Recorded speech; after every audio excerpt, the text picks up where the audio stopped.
and y'all know me. I think Marvel has done a great job with most of their characters who I knew was just not going to make it, and I hate that, and I hate to see the Dr. Morbius didn't really do well, but when it comes to DC,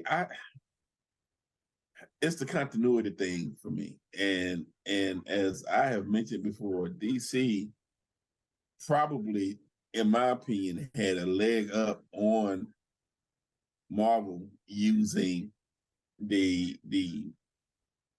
alternate realities, but they dropped the ball. And I don't necessarily know if they're going to pick it up again. I mean, the way it would be great to say, hey, we're doing this Crisis on Infinite Earths thing. This One Piece is on Netflix, One Piece is on wherever, but they're not going to do that. I'd be surprised if they did that. Looking at this Flash promo that they played during the Super Bowl, I'm happy to see that they seem to be touching on that, but where are they going to go with it? I'm still mad that we got umpteen million versions of Batman, and some of them, the first one was just cartoony. So how are you going to rectify that? How are you going to piece together? They can do it, but I just don't have a lot of faith in DC. We'll see how the new showrunners do. Sonny, they're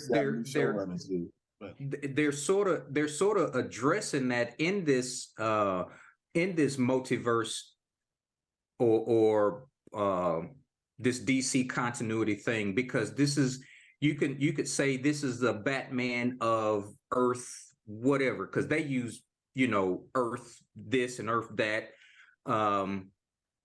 and that's the reason why there's so many Batmans. They could tie all of these misguided movies that they had in with this Flash multiverse. It's a Flashpoint. I'm sorry, I'm confusing them. But I agree. But will they? That's the question. Well, I mean, they've already started, with the Flash movie. So you don't really have to show all the Batmans now in the upcoming movies, because what you've established is there's different Earths, there's different Batmans. You don't have to bring all of them back. This story here was a Batman from whatever, and this, story, this Batman movie was this story or from this Earth. And so I think the Flashpoint, it could be a big workaround of why all these, there's the continuity issue that they have. Yeah, it's I can say it is got a whole lot of potential. I hope DC works it like it needs to. And you're right, Al. We don't need to see every inclination of Batman, and that's not what I meant. We don't need to see that. It would be corny if we did, because it would seem forced. I think that the Spider-Man movie did a good job of bringing everybody in. But here's my thing. Marvel had a legitimate excuse for doing that. They were, it was a way of trying to tie in this property that had been spread across two companies and try to unify everything into one. I get that. I get it. I guess I'm just disappointed with DC because they didn't have that problem. And they could have started from day one tying in these properties. And like you said, they've got a million different characters that they can use. And they don't even try and do what I call the Guardian of the Galaxy effect, and even try to put somebody else out there and see what's what. And I'm afraid that if they do, we're going to see something like the Wonder Twins or something. The Wonder Twins could be done well. I mean, because that's your humor. Wait a minute. That's your humor part that the Guardians of the Galaxy brought. These Guardians of the Galaxy that they brought was not the original Guardians of the Galaxy that I grew up with. Yeah. you know, and they were laughable, you know, they were silly, but they got the job done. Now, you know, granted, there's plenty other characters used than the Wonder Twins, but what I'm saying is any storyteller and director or whatever character that they throw at you, you can make that character pop, you know, or relevant for a moment in time, or you know, going back to something you said about being upset that Morbius didn't do as well. Morbius technically is not a MCU character, so you know, and nobody had real high hopes on Morbius anyway. They just hoped that the movie was good. I think people were more a bit going for Morbius for the Man Thing, Blade, that occult type. Yeah, the supernatural, right? The supernatural part of They it. were more going for it. They wanted Morbius to do well because of that.